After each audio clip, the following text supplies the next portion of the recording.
Have you ever wanted something really badly? Whether it be wanting that dream car, or maybe that dream house, or perhaps that promotion at your job. So much so that when you even think about it, your nerves take over. For me, even thinking about my goals makes me utterly distressed. Anxiety can be overwhelming, but can it also be conquered? I've been swimming competitively for 6 years, and the sport makes me happy. But what doesn't make me as happy is swim meets. I get stressed and anxious before races no matter how much I've trained. And I train almost daily. Normally, I train to go all out, holding nothing back in order to prepare myself for races at those swim meets. I had set my personal record at 1 minute and 8 seconds in the 100-meter butterfly, my best event. Now, I desperately wanted to shave that time down.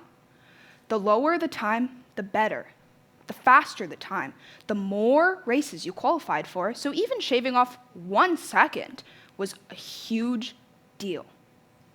At one particular meet, I was thinking about how I needed to get this goal after years of training, but something felt off. My muscles tightened, my stomach got butterflies, and a rush of nerves crashed throughout my body. Feeling anxious had pushed me to the entire brink of panic. I could feel the panic spreading like frost over a window. Could I really get a personal record? I'd have to push so hard. What if I ran out of energy? What if I pushed too hard at the start, ran out of energy, and couldn't get a personal record? I decided I needed to change the way that I raced. Suddenly, the whistle blew. I dove into the pool, hearing my inner negative thoughts with a rush of nerves and the change of plans so that I could shave off any seconds. I didn't push all out and go very fast until the last few meters. But by then, it was way too late. I pulled myself out of the water, looked up at the timer and saw 1 minute and 11 seconds. 1 minute and 11 seconds? I had added 3 seconds, not shaved them off. My once nervous mind became wildly angry at the result and began throwing hands with the very few positive thoughts that were left. I was so full of fury and flying insanity that the second I got home, I started scribbling in my journal. I wrote down every little negative thought, every derisive comment, everything. I just had to get the garbage out of my head.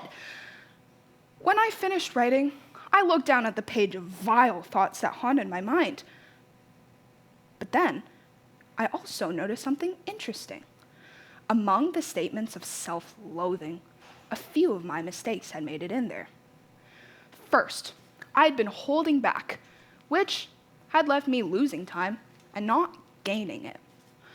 Second, having a negative attitude. The thoughts on that page confirmed it. In my furious scribbling, I had given myself a checklist of action items. I decided I needed to pair solutions with my mistakes in order to ensure that I could improve. I wrote in bold red ink, next to the mistakes, my solutions. First, beside holding back, I wrote, don't hold back, race without concern. Swim the first half of the race like it was the whole race. Beside negative attitude, I wrote, turn negative thoughts into positive ones. I also added swinging my arms faster the last few meters of the race because it was something I could control in the moment. Every morning after that race, I thought about my goals. Every time I trained, I repeated the solutions as steps to myself. I especially had wanted to repeat them outside of the pool so many times that they were subconscious by the time the next meet rolled around. I found myself standing behind the blocks once again, But this time, I found myself more calm. The same stakes were on the line, and I felt my muscles tense again. But this time, I repeated the steps again and again. Don't hold back. Remember your training. As the nerves continued to run high, I kept repeating, don't hold back. Remember your training. It was like reciting a mantra or prayer before battle, a calming influence that provided me with the strength I needed to face the challenge. As I prepared myself to dive into the pool, there was nothing in my mind but the steps. By doing this, I could distract my brain and reduce the possibility of getting pre-race anxiety. Then, as I finally dove in from my redemption race, I had one goal: just swim fast. And I did push hard.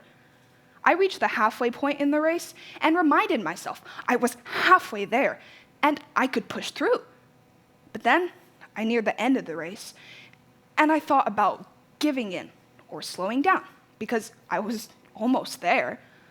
But then I remembered I needed to swing my arms faster the last few meters of the race.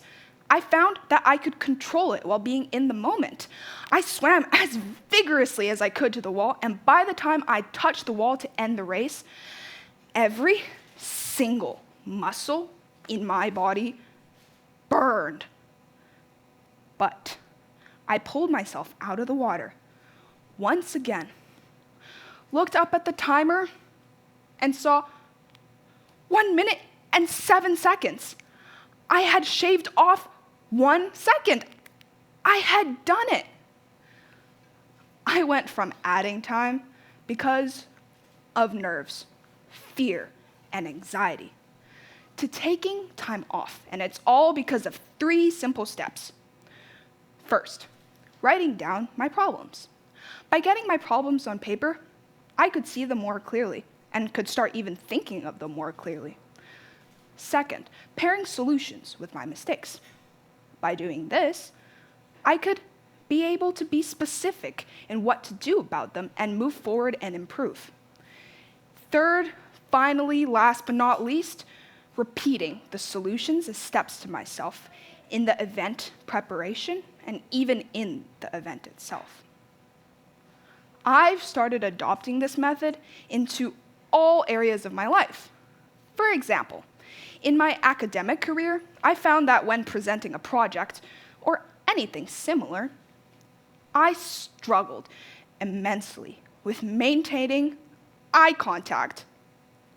But I learned that I had to remain calm and keep repeating in the moment to maintain eye contact, as it was something I could control in the moment. Here's what I would encourage you to do. The next time you find yourself stressed, struggling, or fighting through a goal, write, solve, and repeat. It'll make your problems clear, your solutions obvious, and will keep them stuck in your mind all throughout. Whether it's at work, at play, or anywhere else, we all get stuck in sticky situations sometimes. We all get anxiety. So go chase that dream of wanting that car, or that house, or maybe that promotion at your job. Remember, anxiety can be conquered. It's a simple 3 steps: write, solve, and repeat to keep moving forward and achieve your goals.